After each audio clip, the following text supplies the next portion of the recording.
बारे में बताया गया है। नागपुरी झारखंड का सबसे प्राचीन और महत्वपूर्ण भाषा है, जो कि राजभाषा के तौर पे जाना जाता था 1947 तक। ये संपर्क भाषा के तौर पे भी यूज किया जाता है, अर्थात आदिवासी और गैर आदिवासी नागपुरी का प्रयोग करते हैं एक दूसरे से बात करने के लिए। कुछ किताबों में आदिवासियों का भी मातृभाषा नागपुरी बताया गया, जैसे कि चिकबड़ाई, लोहरा, खरवार, असुर, बिरजा और पूर्वा। इसके उद्भव और विकास अर्थात नागपुरी के जन्म और डेवलपमेंट के बारे में हम जानने का प्रयास करते हैं। तो चूंकि ये सदान का भाषा है, तो सदान का इतिहास को हम जानने का प्रयास करते हैं कि सदान यहाँ पे कब आए, क्योंकि ये सदानों का ही भाषा है। तो सदान के बारे में अगर हम जानने का प्रयास करते हैं तो वेद में जाते हैं, और वेद में झारखंड का जो एरिया आता था, ऋग्वेद में बताया गया है झारखंड का जो एरिया आता था वो किकेट प्रदेश के अंतर्गत आता था, जहां पे अनार्य लोग रहते थे, अर्थात जो आर्य नहीं थे वो लोग रहते थे। फिर अथर्ववेद में बताया गया झारखंड के जो लोग हैं उसको व्रात्य कहा जाता था, जो कि घुमंतु और शिकारी थे, कृषि और यज्ञ नहीं करते थे। उसके बाद बताया गया यहाँ पे आर्य आते हैं और इन्हीं व्रात्य को दीक्षित करते हैं। जो भी शिक्षा या दीक्षा देते हैं उसको हम लोग भगवान का देव का दर्जा देते हैं। इसीलिए इस गैर आदिवासी को अर्थात आर्य को यहाँ पे कहा गया व्रात्य देव, जो आगे चल के सदान के तौर पे जाने जाते हैं, जिनका भाषा था नागपुरी। नागपुरी के उद्भव के बारे में हम जानने का प्रयास करते हैं। सबसे पहला व्याकरण जो लिखा गया था E.H. व्हिटली के द्वारा 1896 में, ये रोमन लिपि में लिखा गया था। यहाँ पे उद्भव के बारे में बहुत ज्यादा कुछ जानकारी नहीं मिलता है, लेकिन किताब का नाम आपको याद रखना चाहिए। नोट्स ऑन द गवारी डायलेक्ट्स ऑफ लोअर छोटा Nagpur, notes on the Nagpuri Hindi भी एक किताब E.H. व्हिटली के द्वारा ही लिखा गया था।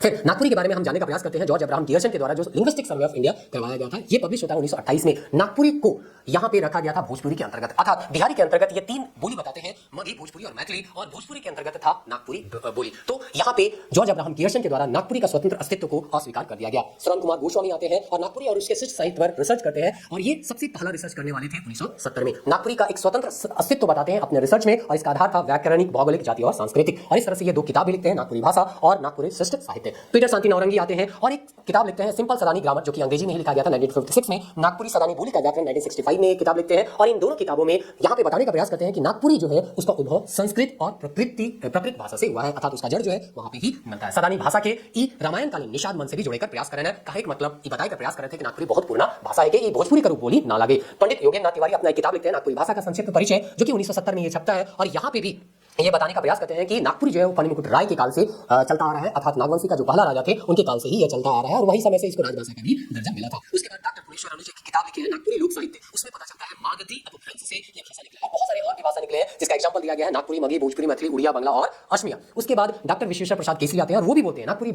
मागधी अपभ्रंश से ही उत्पन्न होने वाला एक भाषा है। गिरधारीराम गोजू एक किताब लिखते हैं साधारण नागपुरी व्याकरण, और इस किताब में पूरा जो है वो नागपुरी भाषा का ही प्रयोग किया गया। प्रोफेसर केशरी कुमार नागपुरी भाषा और साहित्य लिखते हैं। रेवरेंड कुनार बुकाउट जो है वो किताब लिखते हैं grammar of the Nagpuri Sadani language. Reverend father Henry floor जो है वो भी एक किताब लिखते हैं लैंग्वेज हैंडबुक सदानी। गीतों की रानी नागपुरी भाषा को कहा गया है केसरी कुमार सिंह के द्वारा। बांसुरी का भाषा कहा गया है विश्वेश्वर प्रसाद केसरी के द्वारा। नागपुरी भाषा के विकास के बारे में अगर हम देखें तो पता चलता है आकाशवाणी का स्थापना 27 जुलाई 1957 को हुआ, और इसी के माध्यम से गीत और नाटक के माध्यम से नागपुरी का विकास होता है। 1980 में TRL का स्थापना होता है और 81 में इन्हीं का पढ़ाई शुरू होता है, और 2011 में इसको झारखंड का द्वितीय भाषा के तौर पर दर्जा दिया गया।